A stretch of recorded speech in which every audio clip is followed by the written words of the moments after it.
అందరికీ నమస్కారం. రొటీన్ వీడియోకి భిన్నంగా ఈ వీడియో అయితే ఉంటుంది, ఓకేనా? ముందైతే చలికాలం స్టార్ట్ అయింది.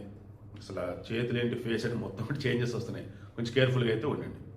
సో ఈమె ఎవరు? గిరిజ ఓక్. ఈమె కొన్ని సినిమాల్లో నటించింది, సీరియల్స్లో నటించింది. అకస్మాత్తుగా గత 2-3 రోజులుగా బాగా ఫేమస్ అయింది. నెట్లో మొత్తం ఇంకులు చదువుతూ ఉన్నాను. కొద్ది రోజుల క్రితం నేను ఒక సినిమా లాంటి సిరీస్ లాంటిది ఒకటి చూశాను. అందులో కోచింగ్ సెంటర్ నడుపుతూ ఒక పెద్ద ఆయన ఉంటాడు. అతను భార్య ఏముండేది. అరే ఎవరి ఇంత బాగుంది అనిపించింది. మొత్తం వెతికితే అరే నాకన్నా చిన్న అమ్మాయి అనిపించింది. 1987 డిసెంబర్ 27న నాగ్పూర్లో జన్మించింది గిరిజ ఓక్. వీళ్ళ నాన్నగారి పేరు గిరీష్. ఆయన వచ్చేసి మరాఠీ నటుడు.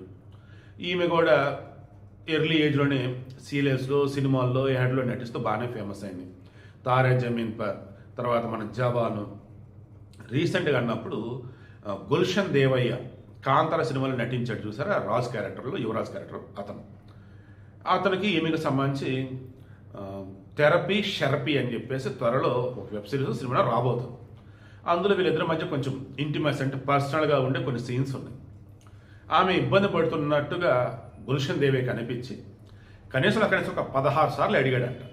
ఇది ఒక ఇంటర్వ్యూలో చెప్పింది ఆమె. ఏమనంటే ఏకంగా అతని క్యారవాన్ నుంచి కొన్ని పిల్లోస్ లైక్ కంఫర్ట్ ఉండే విధంగా చేయడం కోసం ఆ సీన్ని నాకు క్రియేట్ చేసి, మన ఒంటి మీద బట్టలు ఉన్నాయి అండ్ చుట్టుపక్కల జనాలు అన్నవాళ్ళు ఉన్నారు, వాళ్ళు పని చేస్తున్నారు, మనం కూడా పని చేస్తున్నాం.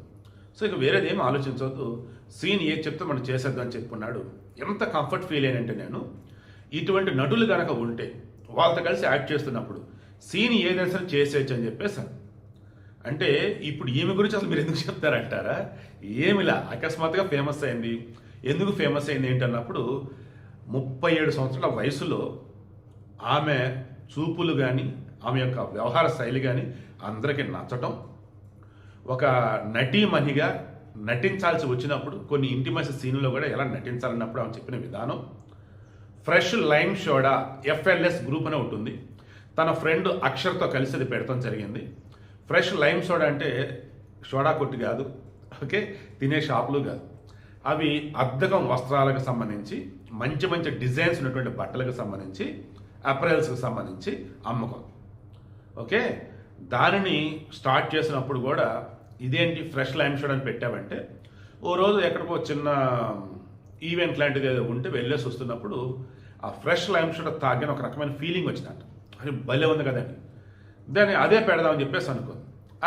ఫ్రెష్ లైమ్ సోడా అని చెప్పేసి తన అప్రైల్ దానికి పెడతాం, వస్త్రాలు దానికి పెడతాం, తన ఫ్రెండ్స్తో కలిసి పనిచేసి ముందుకు వెళ్తాం, మన సంప్రదాయ దుస్తులని, సంప్రదాయ అద్దకాలని, డిజైన్స్ని పరిచయం చేస్తూ ముందుకెళ్ళటం, సినిమాల పరంగా, నటన పరంగా, నటన అన్నప్పుడు ఏ దశ చేయాలని చెప్పేసి వెళ్ళటం, కో యాక్టర్స్ అన్న వాళ్ళు వాళ్ళ కోఆపరేషన్ కరెక్ట్గా ఉంటుంది, ఎంత పెద్ద సీనియర్స్ చేయొచ్చు అని చెప్పేసి చెప్పటం. ఓవరాల్గా అన్నప్పుడు ఒక సినిమాకి ప్రమోషన్ చేసిందో, తను ప్రమోట్ చేసుకుందో తెలియదు కానీ పరిణితితో మాట్లాడుతూ చక్కగా స్కై బ్లూ చీర, నాకు స్కై బ్లూ చాలా ఇష్టం, sky blue sari, సీవ్లెస్ blouse and cute looks, ఆమె ఆ ఎంట్రీలో చెప్పిన విధానం అందరిని ఇంప్రెస్ చేసింది. ఈమె ఎవరేంటంటే మొత్తం వెతుకుతూ ఉన్నారు. బోల్డెన్ సినిమాలోనే బోల్డెన్ సీరియల్స్, బోల్డెన్ యాడ్స్ ఉన్నాయి. మన సందీప్ కిషన్ ఉన్నాడు కదా, షోర్ ఇన్ ద సిటీ అని చెప్పేసి సందీప్ కిషన్తో ఒక సినిమా కూడా అవుతుంది. 2010లో 2011లో రిలీజ్ అయింది. అందులో ఒక లిప్ సీన్ కూడా ఉండింది అనమాట అతనితో. మరలా చెప్తున్నా, సినిమాల పరంగా అన్నప్పుడు, నటులు అన్నప్పుడు స్క్రీన్ మీద లేక కనపడ్డా, బయట మాత్రం పద్ధతిగా ఉంటారు అనడానికి ఈమె చెప్పినటువంటి ఉదాహరణలు. అండ్ వ్యాపారం అన్నప్పుడు ఒకటి ఖచ్చితంగా మనకు ఉండాలి, మనం చేస్తున్న పని ఏదైనా అని ఒకటి.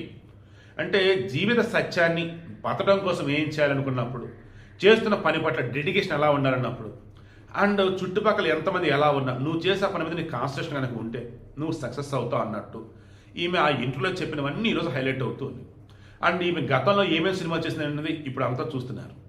ఓవరాల్గా ఒక స్త్రీ అన్నప్పుడు తన కెరీర్ విషయంలో కానీ, జీవితం విషయంలో కానీ, 10 మందికి ఏదైనా చెప్పేటప్పుడు కానీ, ఒక ఇంటర్వ్యూలో తను ప్రమోట్ చేసుకోవచ్చు, తను చేసిన పనిని ప్రమోట్ చేసుకునేటప్పుడు కానీ ఎలా ఉండాలి ఏంటనేది ఇదిగో ఈరోజు ఈమె నిరూపించింది. అండ్ అందరికీ శభాష్ అనిపించుకుంటూ ఉంది. 2011లో సుహృద్ అని చెప్పేసి ఫిల్మ్ మేకర్ ఆల్రెడీ పెళ్లి చేసుకుంది. వీళ్ళకి పిల్లలు కూడా ఆల్రెడీ ఉన్నారు. సో ఏజ్ 37 అయినా ఆమె కూడా మెచ్యూరిటీ లెవెల్స్ 50+ అన్నట్టు కనిపిస్తున్నా ఓవరాల్గా ఆమె గతంలో చేసిన సినిమాలు కావచ్చు, ఇప్పుడు చేసిన సినిమాలు కావచ్చు, సిరీస్లో కావచ్చు, ఇక నుంచి ఆమె సరికొత్త సెన్సేషన్ అని నాకైతే అనిపిస్తుంది. ఈ ఫ్రెష్ లైమ్ షాట్ అని చెప్పి తన అప్రైల్ గ్రూప్ ఏదైతే ఉందో అది కూడా ఇప్పుడు బ్రహ్మాండంగా వైరల్ అయితే అవ్వచ్చు.